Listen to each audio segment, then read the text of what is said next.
Alright, for those of you who have seen this movie, leave your intergalactic dream team in the comments. Mine would be Luke Skywalker, Ellen Ripley, Predator, Rocket Raccoon, Groot, Sarah Lance from DC Legends of Tomorrow.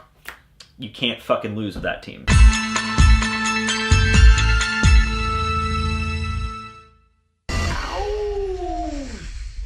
I love her.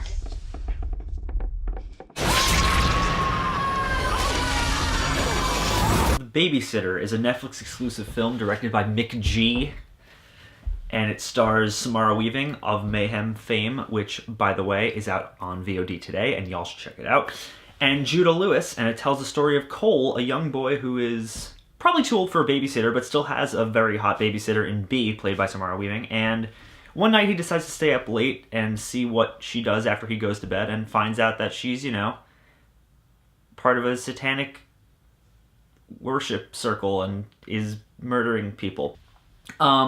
This is a film that's interesting because in a movie like this, in a teeny bopper horror comedy, it's very easy to take the lowest common denominator route and make it really cringy and really stupid.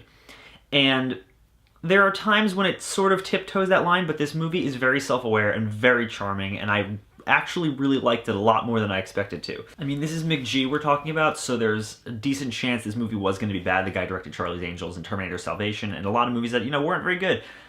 But this film has a very distinct level of self-awareness, and it happens to be very, very funny. And the type of humor in this movie is very akin to a movie like Tucker and Dale versus Evil, and while that movie is ultimately more charming than this one, I feel that The Babysitter actually did quite a bit right, and I was really impressed. Let's talk about the performances real quick. I mean, the central character of the film is a child, and, you know, child actors are not always great, but Judah Lewis really carried through, and really, he gave a very good performance, very fun performance, and his overall charm and his chemistry with Samara Weaving really helped to sell this movie, and the best part of this movie is ultimately the chemistry between the characters and the overall emotional heart that this film has. And I was not expecting that in this movie. I was not expecting that in what just appeared to be a cringy teeny bopper horror comedy. I wasn't expecting a movie with such a nice emotional coming of age story in it, and that was really nice. That was really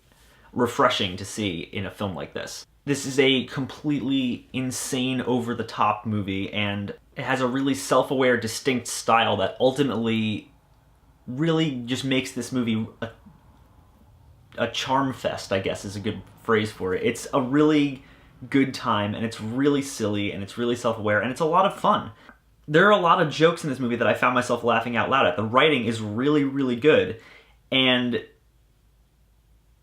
it plays to the stereotypes of all these characters, especially B's Satanist friends, played hilariously and amazingly by Robbie Amell and Hannah Mae Lee and Bella Thorne and Andrew Batchelor. Oh! Titty Dawn! Oh my god, he shot me in the boob! What kind of dick shoots a girl in the boob?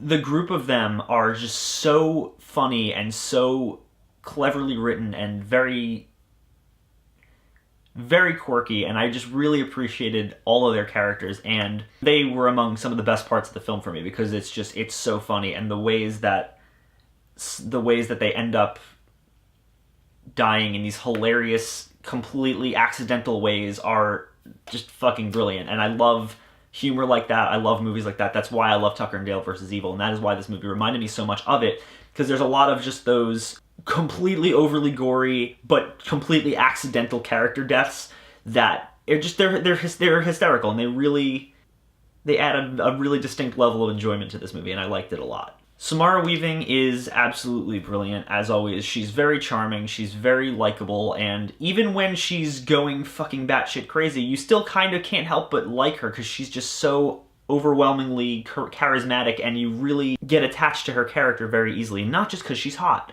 Her relationship with Cole is something that's really cute to watch, and it's a really interesting relationship between this adult babysitter and this child who's too old for a babysitter, and they have this nice bond, and it's just a really cute on-screen thing to watch.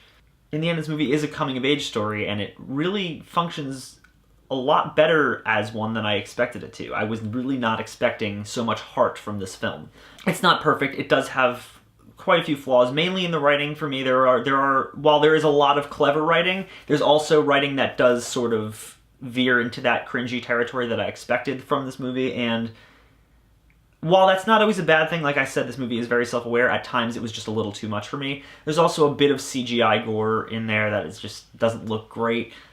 The practical effects in this movie look amazing, but for when the gore gets a little more CG and silly, it's silly, and it doesn't really fit with the rest of the film, in my opinion. Overall, though, I really did enjoy this movie. I thought it was a good time, and it's definitely worth a watch. It's definitely worth having a couple friends over, having a few beers, and turning on this movie, because it's a lot of fun. It's a really silly, fun comedy horror movie, and I really dug it, and I would definitely watch it again. I would definitely own it if it came to DVD or Blu-ray. And I'm gonna say that The Babysitter is just undoubtedly solid. It's quirky, it's self-aware, it's very well written and fun, and it has a surprising amount of heart for a film with a plot like this. I was really not expecting so much emotional weight to it, and I really liked that. I really was pleasantly surprised by what this movie had to offer, and I think you should all check it out. It's on Netflix, and definitely worth a watch. As always, guys, thank you so much for watching. Like I said at the beginning of this video, Mayhem's out on VOD right now. You should watch that shit, treat yourself, it's a good time.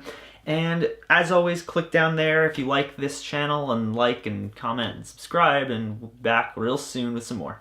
Thanks. You guys suck.